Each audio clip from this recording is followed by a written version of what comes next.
So it's the end of the day on Wednesday, and I'm about to go to bed, and I thought to myself, well, let me attempt to speak a bit because chances are tomorrow is going to happen, and I'm not going to make a video tomorrow.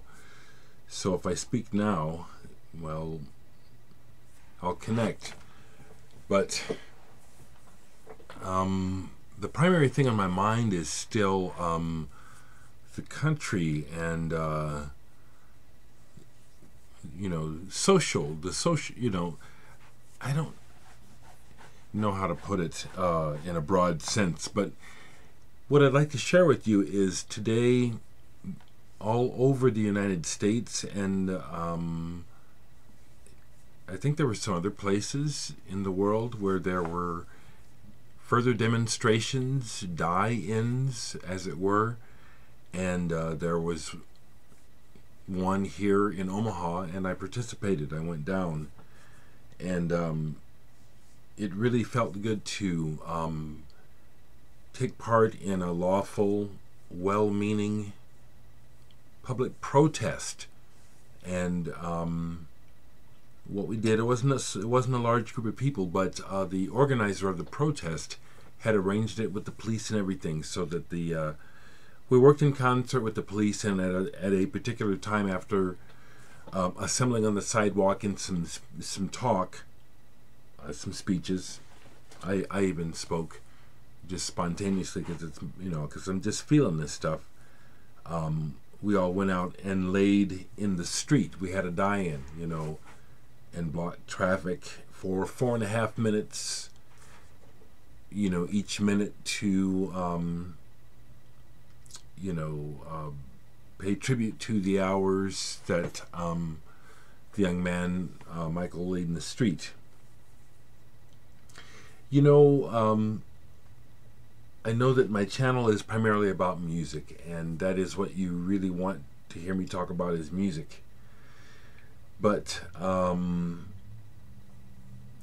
been talking about this consistently, and there really is something going on right now in our country as far as people making an attempt to say, we really need to pay attention to some things here, many of us are well aware that just, going back to watching television and doing our usual distractions is just not going to work here. Things are really not right. And the point that I wanted to share at the that I shared, and I think some people understood, and I still think that what I'm saying is still kind of foreign to a lot of people. But after Michelle Troxclair, the black woman who comes from mixed, she has a white mother, but after she spoke, about real fear for her black sons, and then there was a young man who I didn't speak to but will be meeting here soon, who is obviously a young activist and has been protesting quite a bit nationally. He spoke. But the thing that I wanted to share that I think is being understood, and if not, is the thing I'd like to share, is that, for me, the protesting is about so much more than police brutality and the history of institutional racism. That's what's, those are events. But ultimately what it has to do with is this illusion of separateness, this us and them, where people of different ethnicity, of different classes, of different neighborhoods think that if one group is being treated a certain way, it has nothing to do with them. But in fact, it has everything to do with them. And what I'm trying to get at is that, black people and people of color have been on the front line of oppression, social oppression, economic, and it's even though there's this history of quote unquote race, at this point, what I see more clearly is the issue is of power, wielding power, and ultimately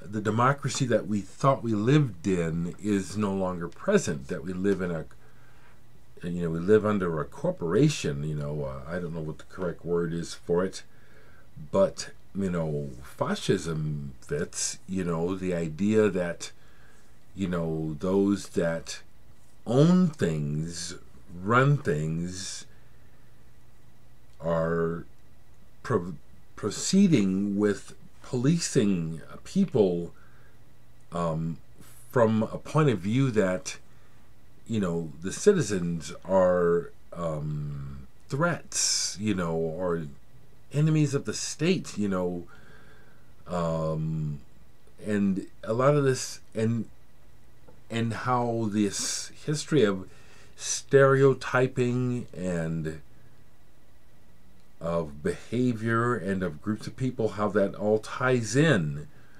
with this ongoing clear record of inhumane treatment, and how people of my color, blacks, were on the front line, were being killed, by the police, But again, the point that it's taking me forever to get across is that it's that ultimately it's all of us that are under the gun here. It's like, people who have not directly experienced what I'm talking about have a hard time understanding that they're not protected. They're not part of the 1%, that, when it's time for the boot to come crashing down for whatever reasons, it's going to be,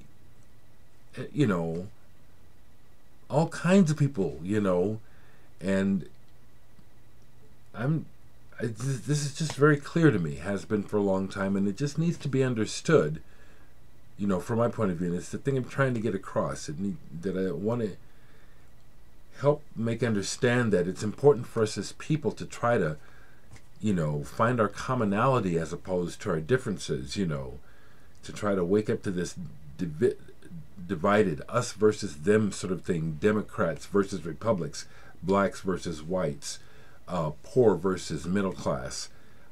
It's a sham illusion that is being used against the great majority of us for the benefit of a very small group of people. And it's not that these people can't have what they have, it's just that the way that the whole program is being operated is just so unfair and evil and inhumane. And that's why there's this wind of change blowing, or at least the continued protests in regards to the brutality. I mean, it's like not excusing criminal behavior. Again, we can argue over you can get argumentative about particulars, but that's not the bigger picture. We know that we have a problem with hurting each other. It's a human condition, but the fact that we hurt each other does not excuse what is just blatantly going on, which is just the change that this administration has been ushering in. Some change, How you like them apples? You know what I'm saying? It's like, it's just so obvious that there's just some sort of wicked agenda going on that has to do with not promoting common man. if anything, the idea is to eliminate people. And I do understand this whole view of overpopulation, but I also understand that ideally, and again, I'm speaking ideally because of looking at that you know, even with the large numbers of people that we have, that, you know, were the way we were structuring how we live, were that different, there is enough, you know, people could be provided for. The poverty is man-made. It has to do with, you know, in order for certain to have a lot of everything, there has to be a lack of others, you know. And the other thing that I'm seeing more clearly is how there is this campaign of starvation going on around the world, kind of like that was going on over in Russia by Lenin, just starving millions of people. It's like, you know, it's going on, you know, several different places in the world, you know, even here in America, starvation, just all this wickedness, you know. Ultimately, for me, that's the aim of my protest, which is, for fuck's sake, people, it's like, you know, how can we just continually be living under this shadow of ignorance about the just wholesale way that the so-called American way of life, including the parts that weren't favorable to me as a black person in the first damn place, how it's just gone, you know. You know, we do live under martial law. It's like that executive order, and snap, it's martial law anywhere, you know, that frickin' president wants it to be in America now. And it's already like that, you know, the way the police are handling people, you know. And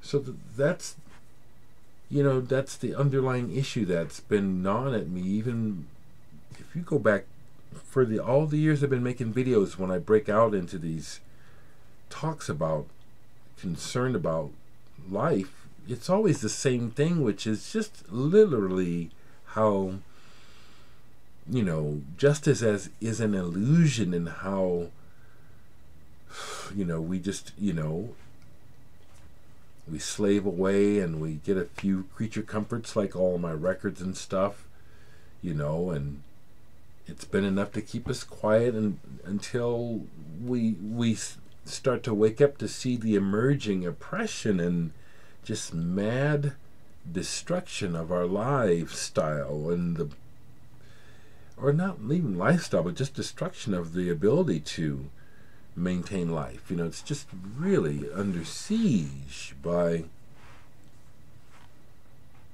I don't know exactly who, but it's, you know, those are my concerns. And this is, I've rambled on for a few minutes here. I'm looking at the time on my camera, and it's like I'm about to stop here, but I'm not even going to try to talk about music, because that's what I said in my last video. It's why I haven't been making videos, because this is where my head is at. And I'm really, to recap, I'm just really happy to have participated in a peaceful legal protest.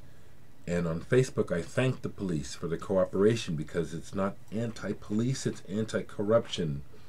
It's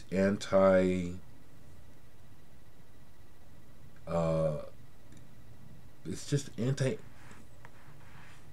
just anti-globalist evil. I don't know how else to put it, you know. That's where I'm coming from with it, you know. It's like, I'm on the front line. I'm a black man, you know. It's like police are killing me.